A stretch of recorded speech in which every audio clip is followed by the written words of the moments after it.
iyi mwumva ni radiyo ijwi ry'Amerika.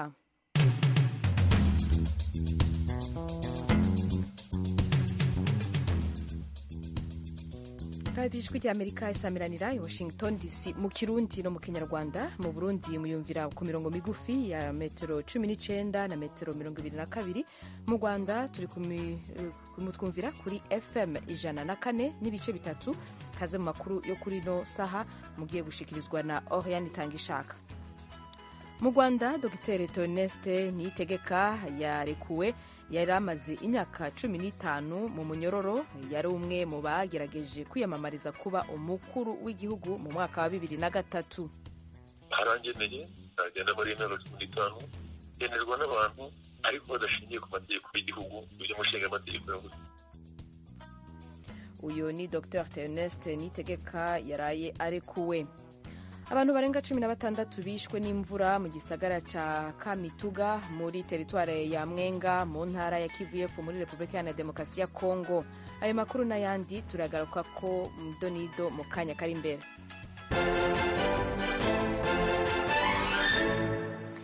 Icegera ca Perezida wa Leta Zunze Ubumwe za Amerika Kamala Harris yagiye uno musi wa kabiri mw'izinga riri mu burengero bwa Philippine hafi y'igice c'ibahari kiri mu bumanuko bw'Ubushinwa. Fidel Nyonga baratubwira ibindi.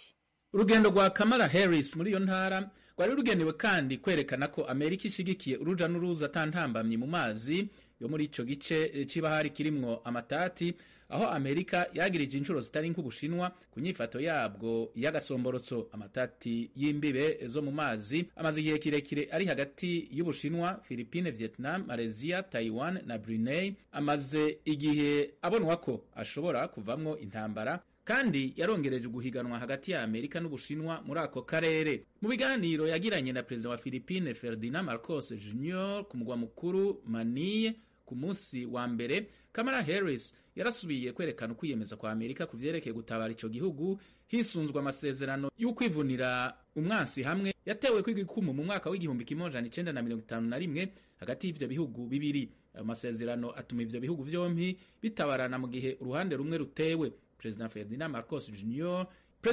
Marcos Jr. yashimiye icegera ca Perezida wa Amerika Kamala Harris. Yavuze ko mu gihe hari ibibazo vyerekeye umutekano mu karere no hanze yako, gukorana hagati y'ibihugu vyompi bifise akamaro gakomeye cane. Ubushinwa bwaragabishije abategetsi ba Amerika kutivanga mu vyo buvuga ko ari amatati yerekeye umugabane wa Aziya ubwawo. Bwamenyesheje ko kuba Amerika yarungitse ubwato bw'ingwano n'indege zigwanira mu kirere n'imyimenyerezo ya gisirikare mu mazi ari mu gice c'ibahari kiri mu manuko bwaco vyerekana ko Amerika ishaka kuhagira akarere kaberamwo ibikorwa vya gisirikare. Rakoze Fidel Nyongabo. Handi naho Cameroon iriyamiriza abinjiza ibigwanisho mu gihugu mu buryo bunyuranye n'amategeko ko bari bo bagira ibitero bakoresha iterabwoba ba Boko Haram. Abitandukanyije bavuga icongereza hamwe n'abanyarugomo. Mugenzi wacu Eugenie Mukankusi yaduteguriye inkuru. Igisirikare cya Cameroon kivuga ko cyabashije gufata intwaro nto nke zitageze ku 5,000 mu zigera mu 130. Inyinshi zinjijwe mu buryo bw'amagendu ziturutse muri Chad na Nigeria. Iki gisirikare cyatunze agatoki ibihugu bituranye nyuma y'inama y'uyu munsi kwa kabiri ku bijyanye n'intwaro zinjizwa mu miji ya Marwa na Garwa ku mipaka ya Chad na Nigeria. Colonel Jean-Jacques Fuda ayoboye ingabo zirwanya abinjiza intwaro mu gihugu. Avuga ko intwaro nyinshi zitemewe n'amategeko zafatiwe mu majyaruguru ya Cameroon zaturutse mu bihugu birimo ubushyamirane nka Repubulika ya Centrafrica, Chad, Nigeria no hirya kure muri Sudani. Avuga ko izo ntwaro zitangwa n'abarwanyi ba Boko Haram zikomeje kuba intambamyi ku mahoro n'umutekano bya Cameroon. Colonel Fuda avuga ko imitwe y'iterabwoba ikwirakwiza intwaro mu basivili kugira ngo barwanye ingabo za guverinoma, ariko avuga ko bamwe mu basivili barimo gukoresha izo ntwaro mu kugaba ibitero no kwica abantu mu mijyi no mu midugudu yo ku mipaka ya Cameroon, Nigeria na Chad. Ibi bihugu byarahiriye gukorana na Cameroon mu rugamba ku byaha byo ku mipaka nk'ibyo byo kwinjiza intwaro. Julie Mbala uyoboye umushinga wo kwambura intwaro muri porogaramu ya ONU PNUD muri Cameroon avuga ko abasivili benshi bakoresha izo ntwaro mu kwiba no kwica urubyiruko rw'abashomeri. Akavuga ko barimo kwigisha urubyiruko rw'abahungu rugize umubare munini w'abasivili ibijyanye n'intwaro zitemewe n'amategeko, bityo bafashe hasi izo batunze. Urakoze Jenny. perezida wa Ghana Nana Akufo-Addo uno musi wa kabiri yagabishije ko akagumuko k'intagondwa z'abayisilamu kakwiragiye mu karere ka Sahel muri Afurika yo mu burengero ushobora kugeramira ibikomeye ako karere kose. Ibindi kuri inkuru ni Fidele Niyongabo. Perezida wa Ghana Nana Akufo-Addo yatangaje ko imigwi y'iterabwoba yatewe inguvu kurushiriza no kuba yaragize intambwe mu karere ka Sahel no mu bumanuko bwako iriko irondera ibindi bice yigarurira. Amenyesha ko iyo mirwi iriko igeramira akarere kose ko muri Afurika mu burengero. Abategetsi b'ibihugu vyo muri Afurika mu burengero n'abashikiranganje b'ibihugu vyo mu Buraya bari ku mugwa mukuru wa Ghana Accra kuganira inyishu zo mu karere ku mugumuko w'abagwanyi b'abayisilamu uriko urakwiragira. Ni mu gihe inteko zo mu mahanga ziriko zirava muri Mali aho abagwanyi b'abayisilamu bigaruriye ibice bitari bike vy'ubutaka. Ubufaransa, Danemark na Cote d'Ivoire biri mu bihugu vyahagaritse gukorana mu vya gisirikare na Mali muri uyu mwaka kubera abategetsi b'abasirikare b'ico gihugu bahisemo gukorana n'abacangero b'Abarusiya. Mali aho ibitero vy'abagwanyi b'abayisilamu vyatangwe mu mwaka wa 2012 irafitaniye ibibazo n'ibihugu vyo muri Afurika mu burengero, ibihugu vy'ibihangange vyo mu burengero bw'isi n'inteko zijeje gucungera umutekano zishira hamwe ONU. Ivyo kuva leta ya gisirikare yafashe ubutegetsi muri kudeta yabaye mu kwezi k'umunani umwaka wa 2020 yanse kugirisha amatora yemereye amakungu. Ayo makuru yose twagezaho ni donido ku isi mwejeje kumva n'ayandi mushobora kuyasanga kuri wezi3 akaburungu radio yacu voa.com. Adresi yacu YouTube na Instagram na Facebook ni VOA radio yacu. Mukanya turaja mu karere k'ibiyaga binini vya Afrika.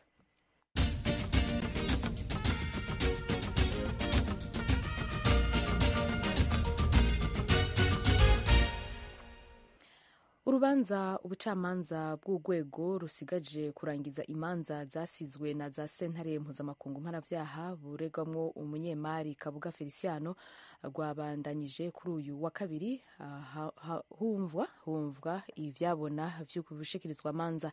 Temistocle Mutijima yakurikiranye uru rubanza aratugezaho inkuru irambuye. Mwiburanisha rya none humviswa abatanga buhamya babiri b'ubushinjacyaha batari basoje ubuhamya bwabo mu maburanisha aheruka. Abo ni Cab 009 ubuhamya bwe bwari bwasubitswe ku mpamvu zishingiye ku burwayi, ndetse na Cab 032 utararangije ubuhamya bwe ku wa kane ushize kubera ikibazo cy'igihe cyabaye gito. Cab 009 wari wabwiye urukiko ko yahoze mu mitwe y'intera hamwe n'impuzamugambi mu cyahoze ari perefegitura ya Gisenyi. Ubuhamya bwe bwasubukuwe ahatwa ibibazo n'umunyamategeko Françoise Mate wunganira Kabuga. Uyu mutangabuhamya wakatiwe n'inkiko zo mu Rwanda gufungwa imyaka 30 nyuma yo guhamwa n'ibyaha bya jenoside. Igice kinini cy'ibazwa rye cyakorewe mu muhezo.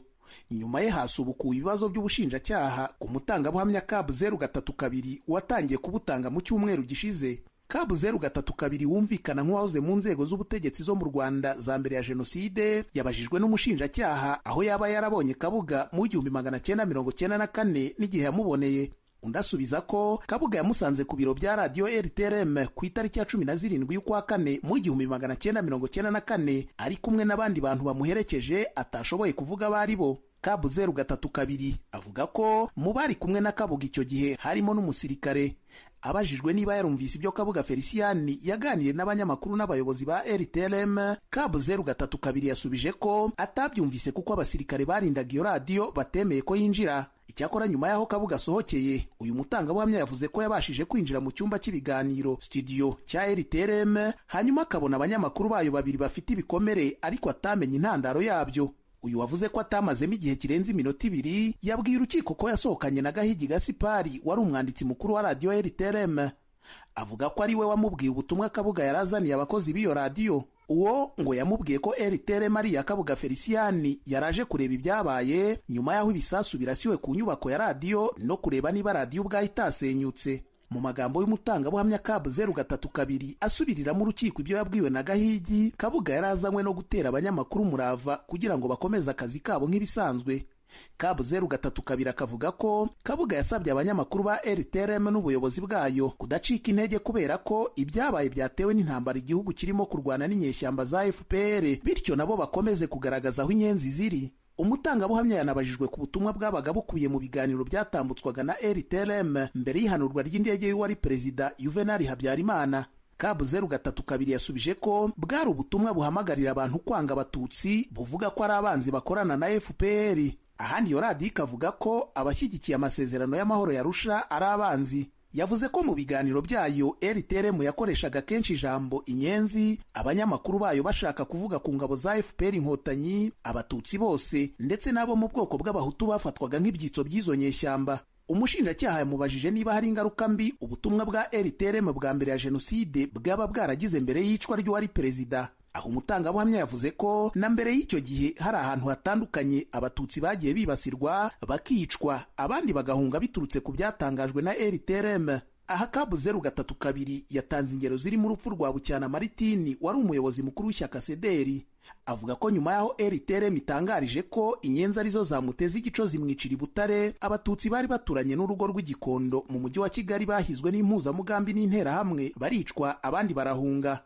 Ahandi umutangabuhamya yavuze ko ibiganiro bya RTRM byabaye intandaro y'ubwicanyi ku batutsi na mbere ya jenoside ni mu cyahoze ari segiteri Biryogo ya komini Nyarugenge mu mujyi wa Kigali. Umucamanza N Bonomi yabajije umutangabuhamya uburyo yamenyaga amakuru ajyanye n'ubwo bwicanyi, ariko umushinjacyaha asaba ko icyo kibazo cyasubirizwa mu muhezo kuko igisubizo cyacyo gishobora gutuma imyirondoro y'umutangabuhamya imenyekana. Iburanisha rya none ryasubitswe ibibazo by'ubushinjacyaha kuri Kabu 032 nanone bitarangiye. Umucamanza N Bonomi yongera kumwibutsa ko atagomba kugira uwaganira nawe ku buhamya azatanga muri uru rubanza. Ubwunganizi bwa Kabuga bwo ntiburahabwa umwanya wo guhata ibibazo uyu mutangabuhamya w'ubushinjacyaha. None umunyemari Kabuga Feliciani ntiyari mu rukiko, yakurikiraniye iburanisha mu cyumba cya gereza hifashishijwe uburyo bw'ikoranabuhanga. Iburanisha rirakomeza kuri uyu wa gatatu.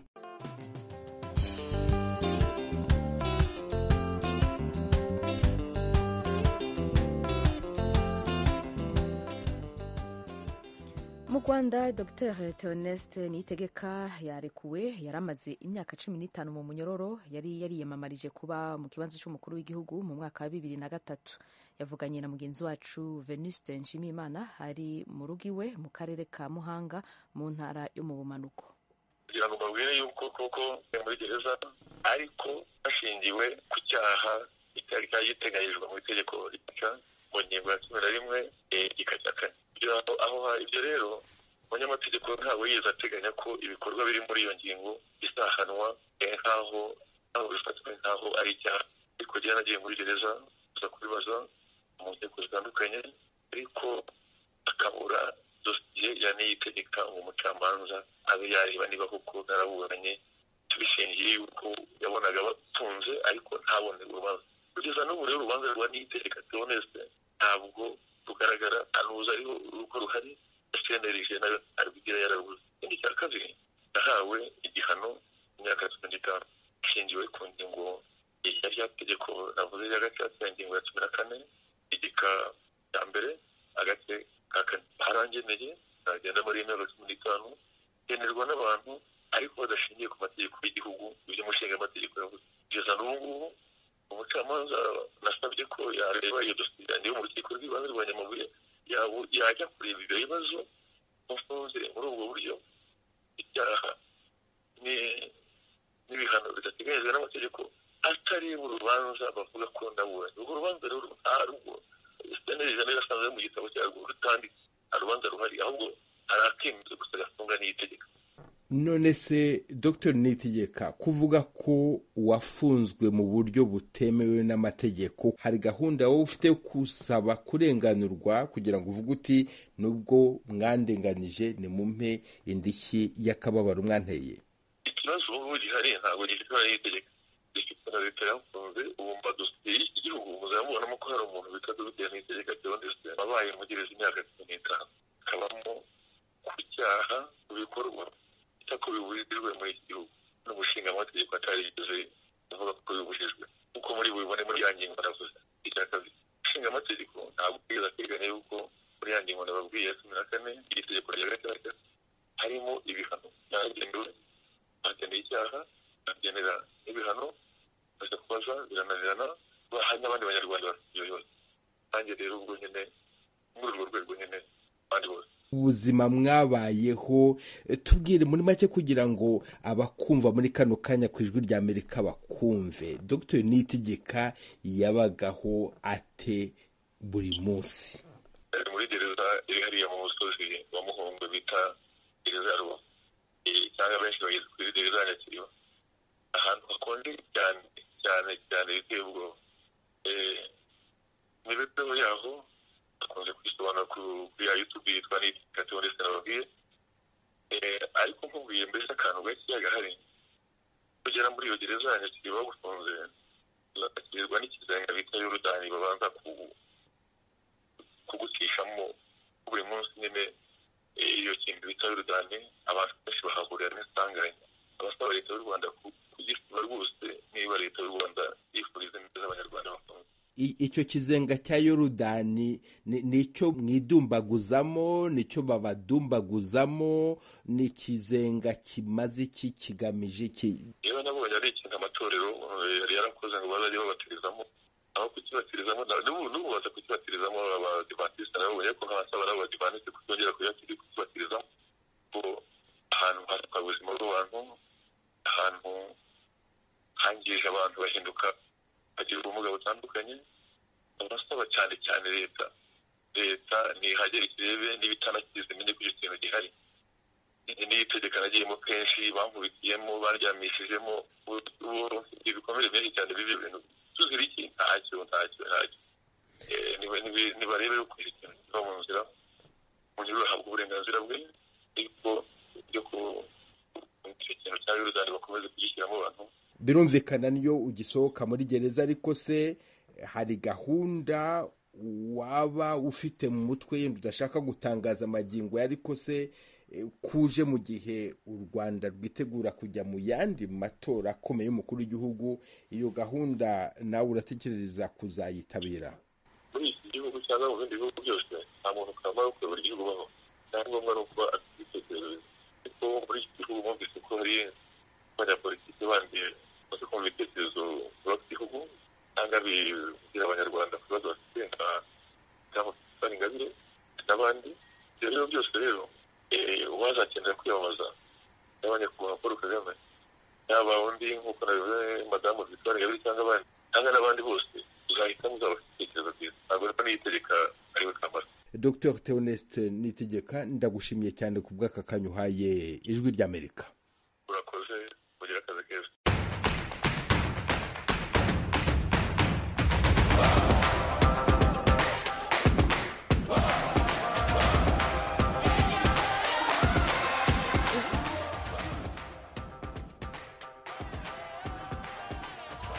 Ijwi ry'Amerika isamiranira i Washington DC mu Kirundi no mu Kinyarwanda. Umwanya wa sport n'imikino, mugenzi wacu Eddie Gwema turi kumwe ku murongo wa telefone. Eddie Gwema, byifashe gute?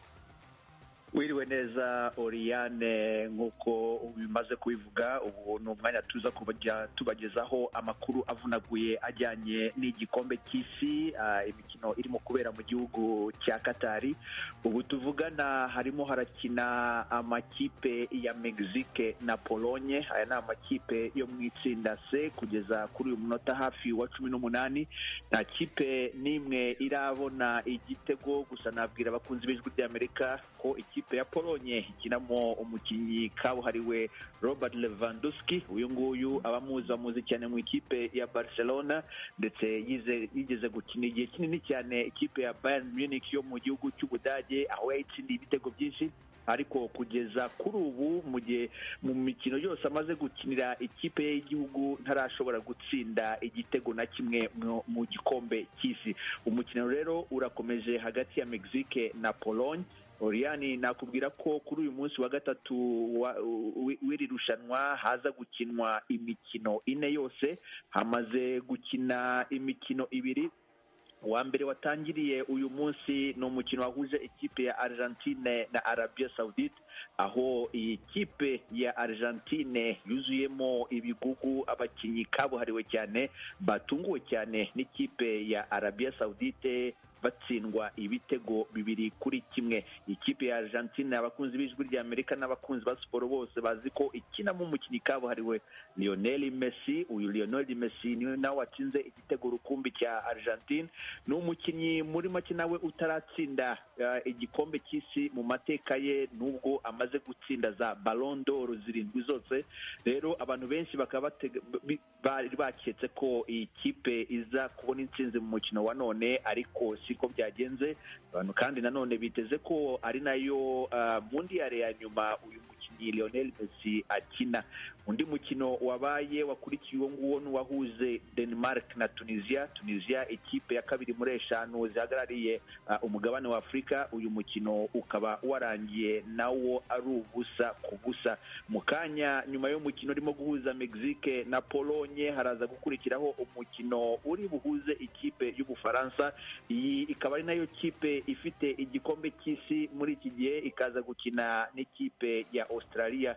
Nibutse abakunzi b'ijwi rya Amerika ko iyi kipe iri mu makipe nayo ahabwa amahirwe yo kuzatsinda iki gikombe, kimwe n'ikipe ya Brazil ndetse na Argentine nubwo yatsinzwe uyu munsi. Gusa ikipe y'Ubufaransa, abafana benshi bayo bazi ko itaza kuba irimo abakinnyi kabuhariwe nka N'Golo Kante, umukinnyi ukina hagati, ndetse Paul Pogba ubu ngubu ukina ikipe ya Juventus mu Butaliyani. Aba bose bakaba batazaboneka muri uwo mukino, ndetse na rutahizamu Karim Benzema benshi bahaga amahirwe ko yari agarutse muri iri rushanwa ubundi atararikinnye mu irushanwa rishize. Ikindi twabwira abakunzi b'ijwi rya Amerika, cyane cyane Abanyarwanda bakurikiye iyi mikino, ni uko kuri uyu mukino w'Ubufaransa na Australia, umusifuzi w'umunyarwandakazi Salima Mukasanga aza kuba mu basifuzi baza kuyobora uyu mukino, akaba ari umusifuzi wa 4. Ari mu bagore 3 ba mbere bazasifura iki gikombe cy'isi.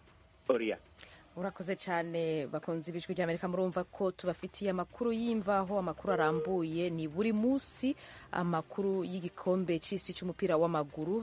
Abo mu Rwanda murumvise yuko hariho umunyarwandakazi ari muri icyo gikombe cy'isi cy'umupira w'amaguru nk'umusifuzi. Mubandanye rero muyakurikirana, ni buri munsi hano ku radio ijwi rya Amerika.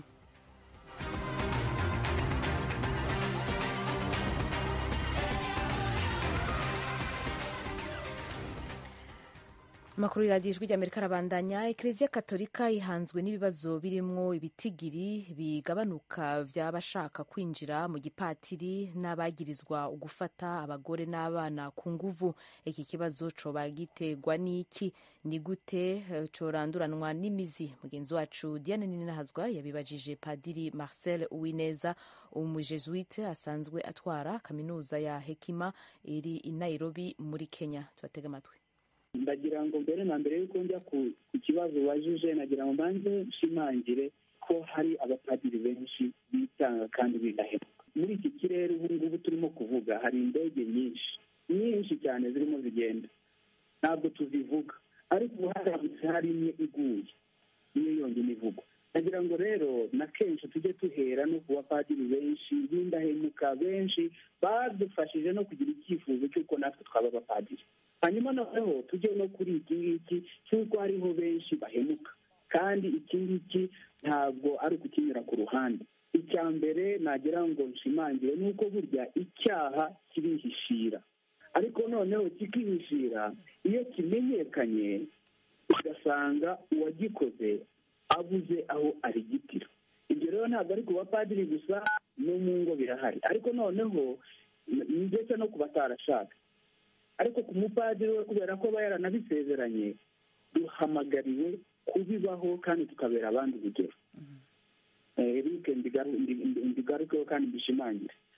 Icyo nasaba rero ni uko twakomeza gusarabura abapadiri ngo icyo twemeye tukibeho, kandi ibyo twigisha bigarukire mu buzima bwacu. Ikibabaza ni uko umupadiri yakoze ayo makosa, yagiye muri icyo cyaha akihishira, ntashake no kuzamenyekana, abana ntibamenye se, cyangwa se niyo bamumenya ntibabe babivuga tubikuma ngo bimenyekane. Ibyo ni bibi, ni icyaha.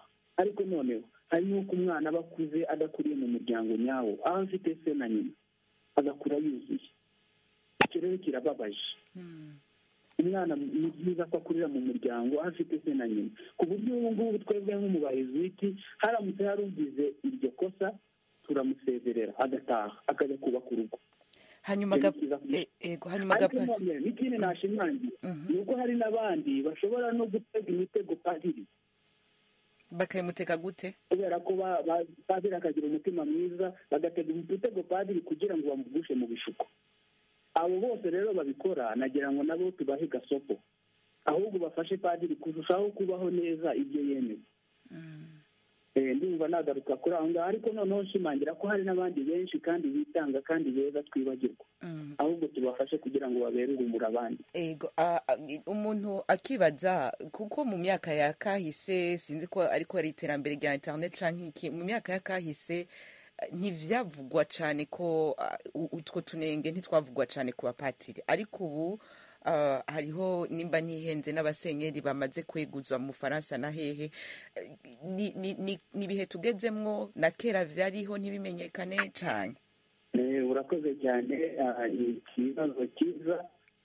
Kumenyekana kugira ngo hari impamvu nyinshi bimenyekana. Kurabona uko isi igenda itera imbere, ni nako ndetse n'itangazamakuru no kumenyekanisha ibyabaye byiyongereye. Social media yariyongereye. Ubu kera urazi ko hari abantu umuntu ashobora gupfa akicwa na kanseri ariko batabizi bakavuga ko bamuroze, ariko ubu umuntu abazi benshi bamenya ikibatwaye. Hari uburyo siyanse na tekinoloji nazo ziyongereye, ndetse no kumenya gucukumbura abantu bakamenya ikibi cyabaye kandi kikavugwa. Ntabwo rero twagereranya ibihe turimo ngo tubigereranye n'ikinyejana cya 20, ikinyejana cya 19, cya 10, hari ibyagiye bihinduka. Hanyuma n'imyumvire y'abantu, hanyuma hari n'ikindi cy'uko abantu bari bafitiye icyubahiro padiri cyane. Ni byiza kubaha, ariko ibyo nabyo bishobora gutuma hariho ibitavugwa kandi byakagombye kuvugwa kandi ari bibi. Icyubahiro burya ni cyiza, ariko ni cyiza iyo kijyanye n'ukuri. Turase Fred, ikaze ku Ijwi ry'Amerika.